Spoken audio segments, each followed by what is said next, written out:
YSR Congress party സ്ഥാനാർത്ഥി ശില്പ രവിയുടെ വീട് അല്ലു അർജുൻ സന്ദർശിച്ചിരുന്നു. അല്ലു അർജുന്റെ അടുത്ത സുഹൃത്തായിരുന്നു അദ്ദേഹം. വീടിന് പുറത്ത് തടിച്ചുകൂടിയ ആരാധകരെ അദ്ദേഹം അഭിസംബോധന ചെയ്തു. അന്നു മുതൽ പ്രശ്നം ആരംഭിച്ചു.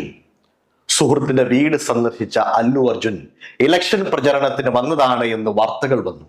അമ്മാവൻ പവൻ കല്യാൺ മത്സരിക്കുമ്പോൾ എതിർ സ്ഥാനാർത്ഥിക്ക് വേണ്ടി പ്രചാരണം നടത്തിയെന്ന് എതിരാളികൾ പ്രചരിപ്പിച്ചു. മാത്രമല്ല, അല്ലു അർജുൻ ആൾക്കൂട്ടത്തെ വിളിച്ചു വരുത്തി എന്നൊരു കേസും എടുത്തു. പിന്നീട് കോടതി അത് തള്ളിക്കളഞ്ഞു. ഇതിനു പിന്നിലും സംശയങ്ങൾ അല്ലു ആരാധകർ പ്രകടിപ്പിക്കുന്നുണ്ട്. തന്റെ സന്ദർശനം ഇലക്ഷൻ പ്രചരണമല്ലെന്ന് അല്ലു അർജുൻ പറഞ്ഞെങ്കിലും മെഗാ ഫാമിലി അത് ചെവിക്കൊണ്ടില്ല. പവൻ കല്യാണിന്റെ വിജയത്തിന് ശേഷം ആഘോഷ പരിപാടികളിൽ നിന്നും അല്ലുവിന്റെ ഫാമിലിയെ ഒഴിവാക്കി. പവൻ കല്യാൺ ആന്ധ്ര ഉപമുഖ്യമന്ത്രിയാണ്. അവരുടെ കുടുംബങ്ങൾക്കിടയിൽ അകൽച്ചയുണ്ടായി. പവൻ കല്യാണിന്റെ വിജയത്തിന് ശേഷം അല്ലു അർജുനെതിരെ പല രീതിയിൽ സോഷ്യൽ മീഡിയ